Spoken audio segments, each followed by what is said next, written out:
ආයිබෝන් යාළුවනේ අදත් මම ඔයාලා හැමෝම සස්මිත ක්‍රියේෂන් YouTube channel එක සාදරයෙන් පිළිගන්නවා. ඉතින් අද මම ඔයාලට ගෙනල්ලා තියෙන්නේ ඔයාලා මේ අතේ තියෙන ස්මාර්ට්ෆෝන් එකෙන් මෙන්න මේ වගේ තියෙන ෆොටෝ එක මෙන්න මේ විදිහට එඩිට් කරගන්නේ කොහොමද කියලා. ඉතින් මම මේ වැඩේට පාවිච්චි කරන්නේ Snapseed කියන app එක. ඉතින් ඔයාලා තාමත් මේ channel එක subscribe කරලා නැත්නම් පල්ලෙන් තියෙන රතු පාට subscribe button එක click කරලා මාත් එක්ක දිගටම එකතු වෙන්න.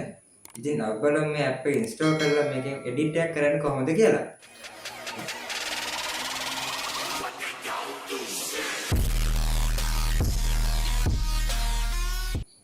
ඉතින් අද වීඩියෝෙන් මම ඔයාලට ගෙනල්ලා තියෙන්නේ Snapseed කියන app එක ගැන. ඉතින් ඔයාලට PC එකෙන් වගේ Lightroom වගේ software එක use කරන්න බැරි නම් මේ Snapseed කියන app එක ගොඩක් ප්‍රයෝජනවත් වෙනවා. ඉතින් ඒ වගේම තමයි මේ app එකෙන් ඔයාලට photo edit කරන අමතරව ඔයාලට YouTube එකේ thumbnail design කරන්න, ඒ වගේම post design කරන්න වගේ මේ app එක ඔයාලට යොදා ගන්න පුළුවන්. ඉතින් ඒ වගේම තමයි මේක විශේෂම දේ වෙන්නේ මේ app එක ඔයාලට free download කරගන්න පුළුවන් වෙන එක. ඉතින් අපි බලමු මේක download කරගෙන මේකෙන් edit එකක් කරන්නේ කොහොමද කියලා. ඉතින් අපි දැන් බලමු මේ Snapseed app එක ඔයාගේ ෆෝන් එකට install කරගන්නේ කොහොමද කියලා. ඉතින් ඔයාලා මුලින්ම කරන්නේ Play Store එකට ගිහිල්ලා Snapseed කියලා search කරගන්න ඕනේ. ඉතින් එතකොට අපිට මේ වගේ අපේ app එක බලා ගන්න පුළුවන් වෙනවා. ඉතින් ඔයාලා මේක මුලින්ම install කරගෙන ඉන්න. මම දැන්වත් install කරලා ඉඳන් මේක open කියන එක දෙනවා.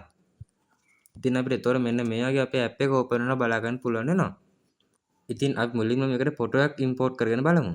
ඒකට ඔයාලට මෙන්න මෙතන උඩින් තියෙන open කියන බටන් එක හරි මෙතන තියෙන ධන ලකුණ හරි ඔබලා ඔයාලට ඔයාගේ ෆොටෝ එක gallery එකෙන් import කරගන්න පුළුවන්.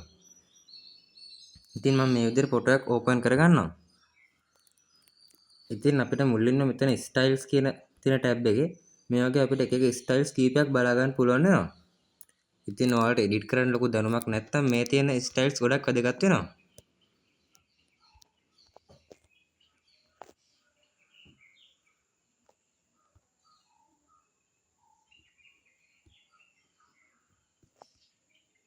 ඉතින් ඔයාලට image එක කොට ඔබාගෙන ඉද්දි ඔයාලා previous තිබුණු දෙයයි අපේ edit කරලා පස්සේ තිබිච්ච දෙයයි බලා ගන්න පුළුවන් වෙනවා. ඉතින් ඔයාලට කැමතියක් මෙතනින් select කරගත්තට පස්සේ මෙතනින් මේ හරි ලකුණ ඔබන්න තමයි තියෙන්නේ. මම දැන්ට මේ මුලින් තිබිච්ච විදියම තෝරලා හරි ලකුණ දෙනවා. ඉතින් ඊළඟට අපිට tools කියලා tab එකක් තියෙනවා. ඉතින් මේකේ තමයි අපි මේ app එකේ තියෙන ඔක්කොම tools බලා ගන්න පුළුවන් වෙන්නේ.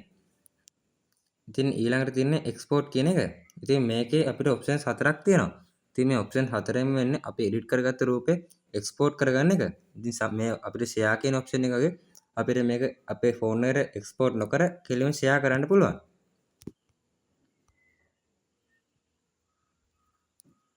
ඉතින් අපි මේ tools ගැන ටිකක් කතා කරමු. ඉතින් මම මේක හැම tool එක ගැනම අද කතා කරන්නේ නැහැ. මේකේ තියෙන වැදගත් වෙන tools කීපයක් ගැන විතරයි කියලා දෙන්නේ. ඉතින් මෙතන පළවෙනිම තියෙන tool එක ඉවරසේ අපිට මේකේ brightness, contrast, saturation, highlight, shadow වගේ ගොඩක් දේවල් මේක වෙනස් කරගන්න පුළුවන්කම තියෙනවා. ඉතින් මේ වගේ දැන් එකක් අපිට නිකන් අපි screen එකක් උඩ පහළ කරද්දී මේ වගේ අපිට තියෙන option එක වෙනස් කරගන්න පුළුවන්. ඉතින් මෙතන brightness කියන එක select කරලා මේ වගේ නිකන් පැත්තට drag කරගෙන යද්දී ඔයාලට පේන තුඩින් නිල් පාටට bar එකක් පිරෙනවා. ඉතින් එතකොට අපිට එක එක value වලට මේක හදා ගන්න පුළුවන්කම තියෙනවා.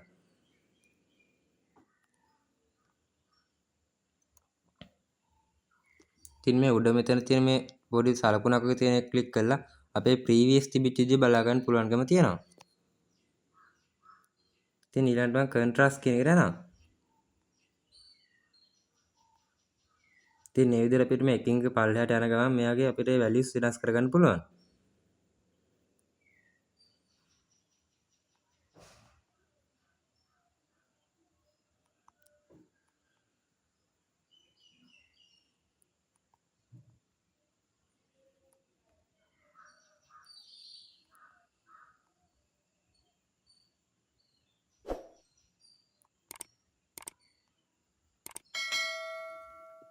ඉතින් මම මෙයාගේ පොඩි edit එකක් මේකට කරගත්තා. දැන් ඔයාලට පේනවා ඇති කලින් තිබ්බ විදිය සහ දැන් තියෙන විදිය. ඉතින් මේ ඔක්කොම ඔයාලා කරලා ඉවරනට පස්සේ මෙන්න මෙතන මේ හරි ලකුණ බන්න තියෙන්නේ. දැන් ඔයාලට පේනවා ඇති අපි දාගත්තු edit එක මේකට add වුණා. ඉතින් ඊළඟට මම කතා කරන්නේ මෙතන තියෙන curve කියන tool එක. ඉතින් ඔයාලා දන්නවා ඇති curve tool එකෙන් වෙන්නේ මොකද්ද කියලා. ඉතින් අපිට මේකේ තියෙන curve එක adjust කරන ගමන් අපේ image එකේ තියෙන brightness වගේ දේවල් අපිට වෙනස් කරගන්න පුළුවන්කම තියෙනවා.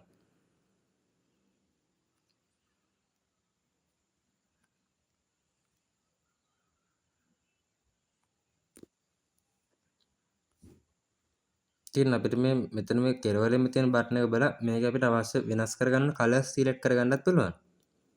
ඉතින් මේ විදිහට අපිට RGB කියන ඔක්කොම කලර්ස් ටික බලා ගන්න පුළුවන් වෙනවා.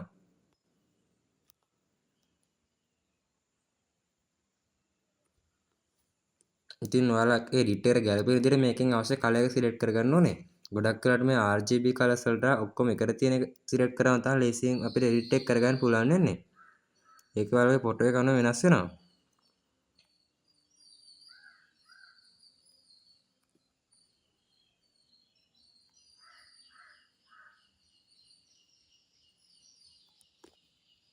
ඉතින් මේ හැම ටූල් එකේම උඩින් ඔයාලට මේ ප්‍රීවියස් තිබිච්ච විදිහ බලා ගන්න පුළුවන් බටන් එකක් බලා ගන්න පුළුවන් වෙනවා. ඉතින් මේ එඩිට් එකත් මම කරලා ඉවරලා කෙරවලෙම තියෙන හරිය ලකුණ බලනවා. ඉතින් ඊළඟට crop tool එකෙන් වෙන්නේ අපේ image එක crop කරගන්න එක. ඉතින් අපිට මේ වගේ එකේ crop කරගන්න ස්ටෑන්ඩඩ් size කීපයක් බලා ගන්න පුළුවන් වෙනවා. ඉතින් ඔයාලට මේ එක එක size select කරලා අපේ edit එක crop කරගන්න පුළුවන්කම තියෙනවා. ඉතින් එයාගත්ත අපි දැන් මේ 16 9 select කරොත් මේකේ තියෙන අපිට portrait විදියනේ. අපිට මේ තියෙන rotate button එක බලලා ඒක landscape විදියට rotate කරගන්න පුළුවන්කමක් තියෙනවා. ඉතින් මට මේ image එක crop කරගන්න ඕන නැති නිසා මම මෙතන close button එක බලනවා. ඉතින් ඊළඟට බලමු මෙතන තියෙන rotate tool එක ගැන. ඉතින් මේකෙන් වෙන්නේ ඔයාලා image එක rotate වෙන එක. ඉතින් ඒක ඔයාලට අවශ්‍ය angle එක rotate කරගන්න පුළුවන්කම තියෙනවා. මම ඒකත් close කරගන්නවා. ඉතින් ඊළඟට මම ඔයාලට කියලා දෙන්නේ මෙතන තියෙන එකෙන් අවසානයේ තියෙන මේ lens අවසාන හරියට තියෙන lens blur කියන එක ගැන. ඉතින් මේකෙන් ඔයාලට පුළුවන් ඔයාලගේ image එක blur කරගන්න. ඔයාලට පේනවා තියෙන blur strength කියන එක වැඩි කරද්දී අපේ image එකේ තියෙන blur වෙන ගතිය වැඩි වෙනවා. ඉතින් මම මෙතන දෙවෙනියට තියෙන option එක select කරලා අපේ දෙවෙනියට තියෙන රවුම ලොකු කරගන්නවා. එතකොට අපිට අපේ blur වෙන එක ටිකෙන් ටික වැඩි වෙන විදිහට බලා ගන්න පුළුවන් වෙනවා.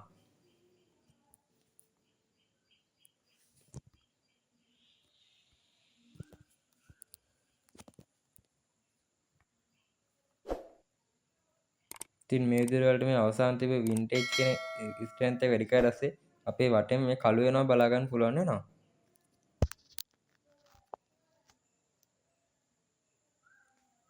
ඉතින් ඊළඟට මම ඔයාලට මේ tools එකෙන් text tool එක ගැන කියලා දෙන්නම්.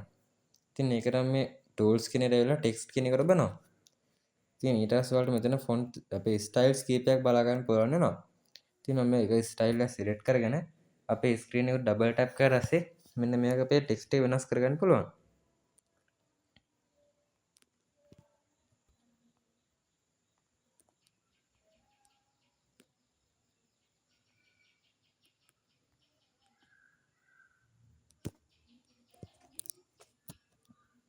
ඉතින් ඊට පස්සේ මම මේක වගේ ස්ක්‍රීන් එකට ඇඟිලි දෙකකින්ම ඔබාගෙන මේ size එක වෙනස් කරගන්නවා.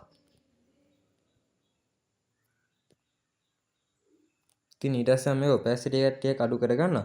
ඒකට කරන් තියෙන්නේ මැදින් තියෙන පොඩි වතුර බිඳුව වගේ icon එක බලලා ඒකේ value එක ටිකක් අඩු කරගන්න එක. ඉතින් මෙතන color palette එක තියෙන එක ඔයාලට මේ color එක change කරගන්න පුළුවන්කම තියෙනවා. මම මේක සුදු පාට විදිහටම දීලා okay කරගන්නවා. ඉතින් ඔයාලට අවසානයේ තියෙන frame tool එකෙන් ඔයාලට මේකට frame එකක් add කරගන්න පුළුවන්. ඉතින් එහෙනම් ඔයාලට frame එකේ width එකත් මේකෙන් වෙනස් කරගන්න පුළුවන්.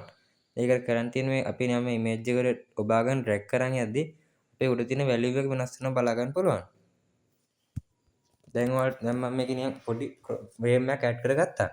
දැන් ඔයාලට පේනවා ඇති frame එක add කරගස්සේ අපේ වටෙන් නිකන් සුදු පාටට තියෙනවා. මම ඒ නිසා frame එක අයින් කරගන්නදී ඔයාලට කියලා දෙන්නම්.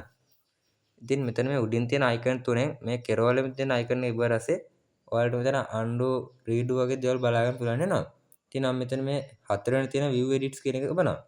දැන් ඔයාලට පේනවා ඇති අපි කලින් කරපු edit ඔක්කොම මෙතන බලා ගන්න පුළුවන් වෙනවා. මම මෙතන frame කියන එක තියෙන ඉතාලිය බලලා delete කියන බටන් එක බලනවා.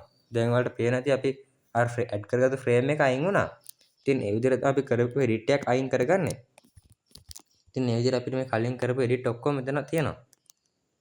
ඉතින් ඔයාලට කැමති නම් ආයෙ වෙනස් කරන්න එහෙම නැත්නම් delete කරන්න වගේ දේවල් මෙතනින් කරන්න පුළුවන්.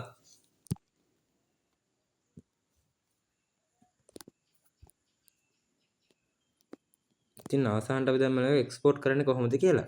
ඉතින් ඒකට කරන්න ඔයාලා මේ අවසාන තියෙන එක්ස්පෝර්ට් කියන බටන් එක බලලා මෙන්න මේ එක්ස්පෝර්ට් කියලා තියෙන එක්ස්පෝර්ට් JPG විදිහට තියෙන බටන් එක ඔබන එක. දැන් ඔයාලට පේනවා ඇති අපේ පොඩි ඉරක් පිරලා අපේ ඉමේජ් එක ගැලරියට සේව් වුණා. ඉතින් අද වීඩියෝ එක මෙතනින් ඉවරයි.